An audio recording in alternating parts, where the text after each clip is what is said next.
سورہ نساء آیت نمبر 1۔ بسم اللہ الرحمن الرحیم۔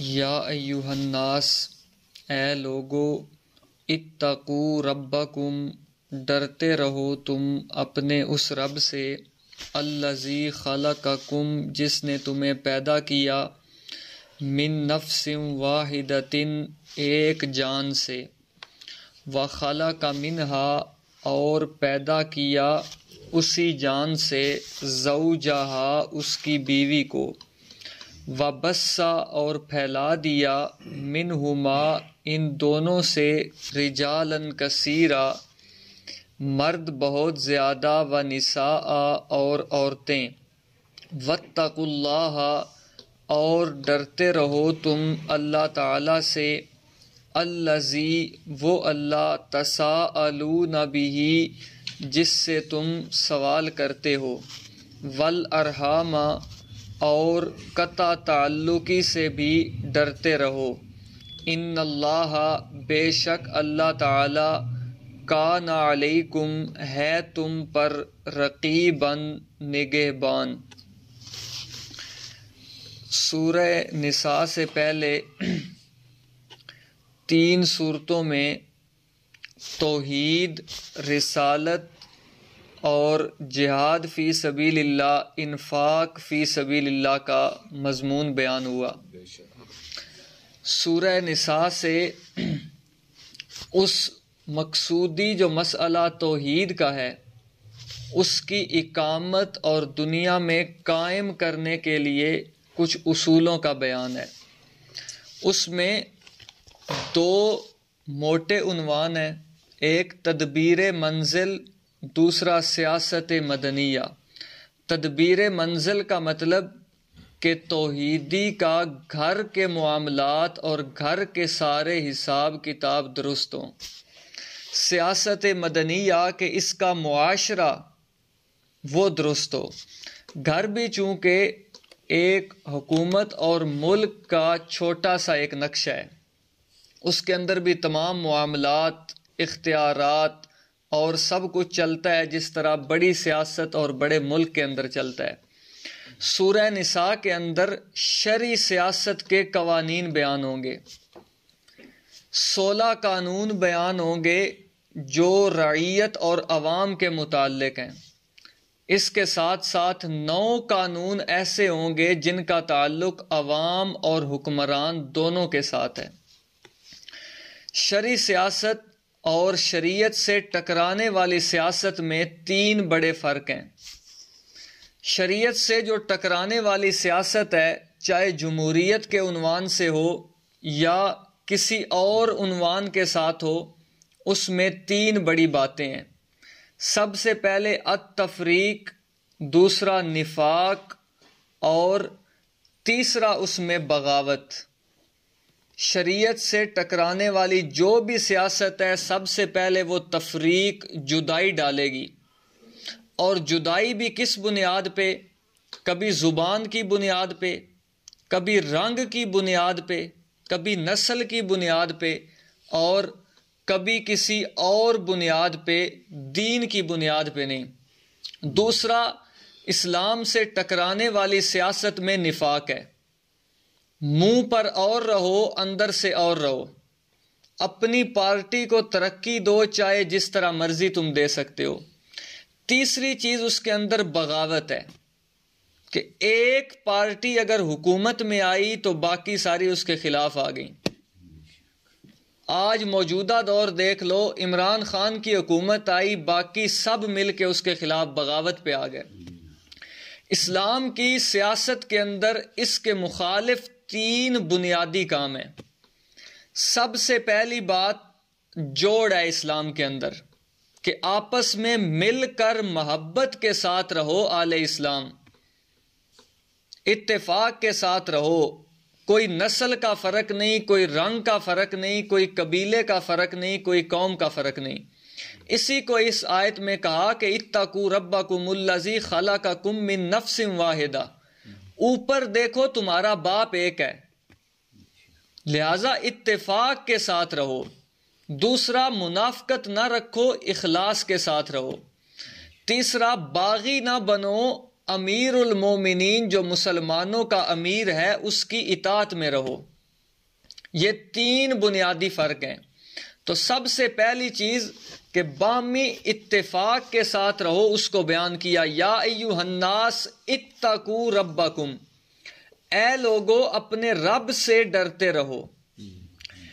خدا کا خوف یہ وہ بنیادی چیز ہے جو انسان کو ہر گناہ سے بچاتی ہے، ہر نیکی پر ابھارتی ہے، اور یہ اسلام کی خصوصیت ہے۔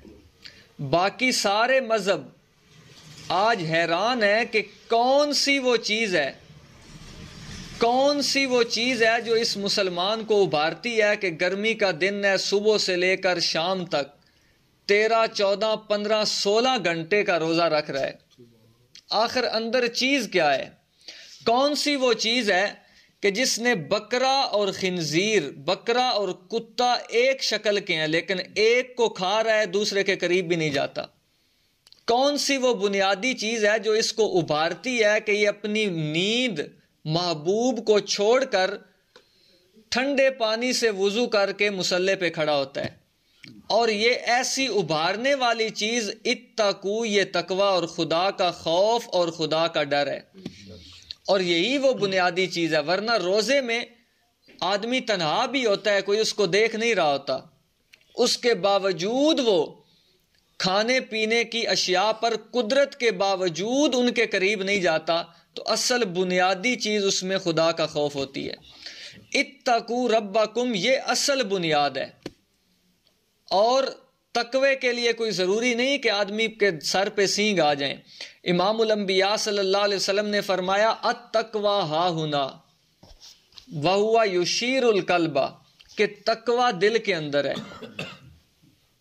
ایک آدمی راستے میں جا رہا تھا، دوسرا قول ہے کہ ایک جگہ بیٹھا ہوا تھا، اس نے بالکل سر نیچے کیا، حضرت عمر نے اس کو کک لگائی، کہا سر اوپر کر، تو نے نبی کی حدیث نہیں سنی التقوی ہا ہنا؟ گردن میں تقوی نہیں، تقوی دل کے اندر ہے۔ تو تقوی کا محل دل ہے۔ الذی خلقکم، وہ اللہ جس نے تمہیں پیدا کیا، کہاں سے؟ من نفس واحدۃ، ایک جان سے۔ یعنی رنگ، نسل، قومیت کا بت چھوڑ دو کہ یہ سندھی ہے، یہ پنجابی ہے، یہ پٹھان ہے اور یہ سرائکی ہے۔ آگے قوموں کا فرق یہ چھوڑ دو کہ یہ فلاں قوم سے ہے، یہ فلاں قوم سے ہے، یہ فلاں قوم سے ہے۔ لسانی تعصب چھوڑ دو، اصل تمہاری ایک ہے، باپ تمہارا ایک ہے، ماں تمہاری ایک ہے، سب اسی کی طرف تمہاری نسل جاتی ہے، لہذا آپس میں اتفاق رکھو۔ من نفس واحدۃ وخلق منہا زوجہا، ہاں یہاں ایک بنیادی بات کہ سب سے پہلے انسان حضرت آدم علیہ السلام ہے۔ حضرت آدم علیہ السلام سے پہلے کوئی انسان نہیں تھا۔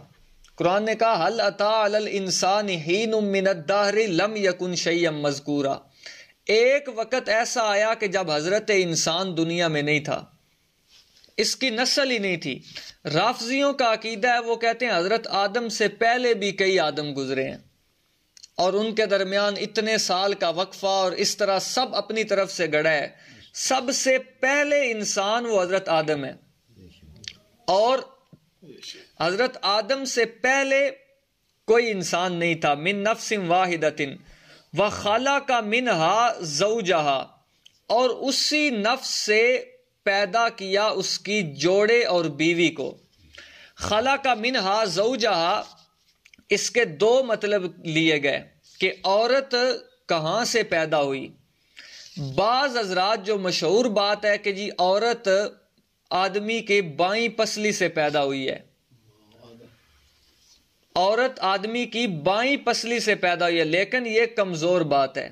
خلق منہا زوجہا کا مطلب کہ اللہ تعالیٰ نے انسان کی جنس سے اس کا جوڑا پیدا کیا، یعنی انسان ہی پیدا کی اس کے لیے عورت بھی۔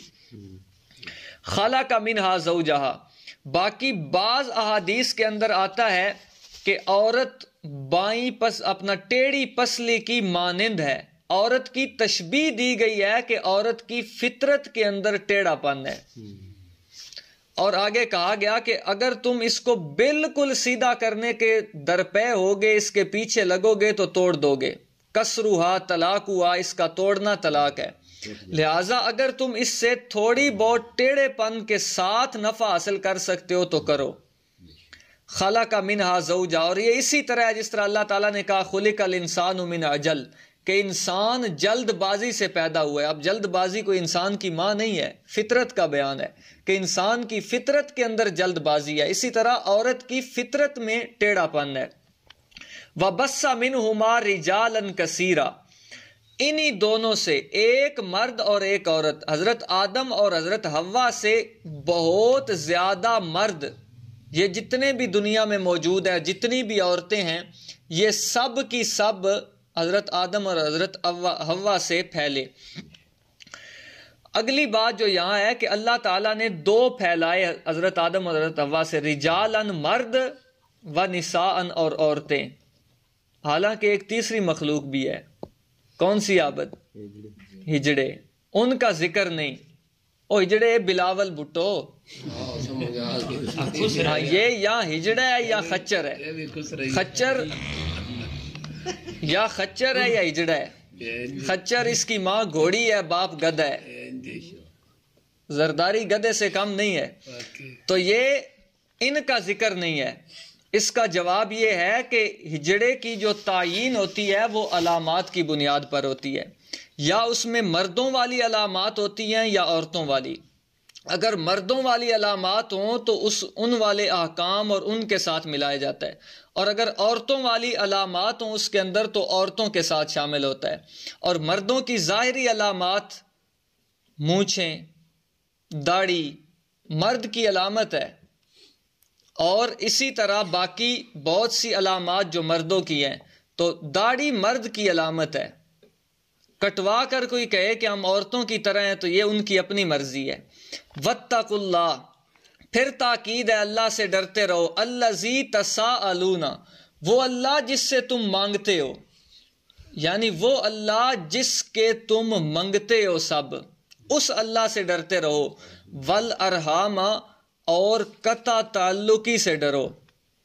الارحام کے اندر قرابت ہے، اور یہ ہے شرعی سیاست کہ شریعت نے قرابت، قریبی رشتہ دار رکھے اور ان کے درمیان تعلقات قائم رکھنے کا حکم دیا۔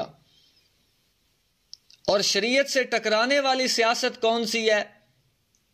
انگریز کی سیاست تم دیکھو، ماں باپ کا آپس میں کو اپنا ماں اور بیٹے کا کوئی تعلق نہیں، اس نے پیدا جنا اس کو، بعد میں کوئی پتہ نہیں، ایک ماں کے ساتھ تعلق قائم رکھنے کا درس نہیں دیتی اس کی حکومت، اور نہ اس کی سیاست اور نہ اس کا نظام۔ جو دوسروں کے حقوق کی بات کرتے ہیں، ایک ماں کا حقوق نہیں دیا، باپ کا حقوق نہیں دیا، بوڑھے ہو گئے وہ کہتے ہیں جاؤ ان کو باڑے میں داخل کروا دو۔ اور یہ اسلام کی سیاست ہے کہ جس نے آپس میں اتحاد اتفاق کے لیے قرابت، قریبی رشتہ داریاں رکھی اور پھر ان کے حقوق مقرر کیے۔ قریبی رشتہ داری جوڑنے کے اندر ایک تو ہے کہ جو آپ کے مومن موحد رشتہ دار ہیں ان کے ساتھ دینی دنیاوی لحاظ سے ہر قسم کا تعلق رکھو، اور ان کی کوئی کمی کوتاہی ہے اس کو بھی برداشت کرو۔ باقی رہ گئے جو غیر مسلم یا دین سے پھرے ہوئے، توحید سے پھرے ہوئے رشتہ دار، ان کے ساتھ بھی دنیاوی تعلق قائم رکھنے کا حکم ہے۔ یہ نہیں کہ ان کے جنازوں میں شرکت کرو، تعزیت میں یا ان کے دینی رسومات میں نہیں، کیونکہ قرآن نے دین کی بنیاد پر تقسیم کی ہے، زبان کی بنیاد پر نہیں کی، رنگ کی بنیاد پر نہیں کی، نسل کی بنیاد پر نہیں کی۔ اور یہی خطبہ حجۃ الوداع جو امام الانبیاء صلی اللہ علیہ وسلم نے خطبہ دیا تھا اپنے آخری حج پر، وہاں آپ نے یہی فرمایا تھا کسی عربی کو کسی اجمی پر کوئی فوقیت نہیں، کسی اجمی کو عربی پر نہیں، کالے کو گورے پر نہیں، گورے کو کالے پر نہیں۔ اصل کیا ہے؟ تقوی۔ اور یہی قرآن نے تقسیم کی، منکم مؤمن و منکم کافر، یہ تقسیم ہے، ایمان اور کفر جدا ہے۔ باقی کافر رشتہ داروں کے ساتھ صلہ اور اچھے تعلقات میں یہ بھی ہے کہ ان کو اسلام کی توحید کی دعوت دی جائے، یہ بھی ان کے ساتھ صلہ رحمی ہے۔ باقی قریبی رشتہ داروں کے ساتھ تعلقات توڑنے والے کے لیے امام الانبیاء صلی اللہ علیہ وسلم نے فرمایا لا يدخل الجنت قاطع رحم، قرابت اپنے قریبی رشتہ داروں کے ساتھ تعلقات توڑنے والا کبھی جنت نہیں جائے گا۔ ان اللہ کان علیکم رقیبا، بے شک اللہ تم پر نگہبان ہے، وہ سب کو دیکھ رہا ہے، سب کے حالات جانتا ہے، وہ ان حالات کے بقدر اور ان کو دیکھتے ہوئے ان کو جزا اور سزا دے گا۔ یا ایھا الناس، اے لوگو، اتقوا ربکم، ڈرتے رہو تم اپنے اس رب سے، الذی خلقکم، جس نے تمہیں پیدا کیا، من نفس واحدۃ، ایک جان سے، وخلق منہا، اور پیدا کیا اسی جان سے، زوجہا، اس کی بیوی کو، وبث منہما، اور پھیلا دیے ان دونوں سے۔ یہ منہما، بث منہما میں اشارہ ہے نکاح کی طرف کہ انسانیت کی بقا وہ نکاح کے اندر ہے۔ بث منہما رجالا، پھیلا دیے ان دونوں سے مرد بہت زیادہ، ونساء، اور عورتیں۔ واتقوا اللہ، اور ڈرتے رہو اللہ سے، الذی، وہ اللہ، تساءلون بہ، جس سے تم سوال کرتے ہو، والارحام، اور ڈرتے رہو تم قرابت کی رشتہ داری توڑنے سے۔ ان اللہ، بے شک اللہ تعالی، کان علیکم، ہے تم پر، رقیبا، نگہبان۔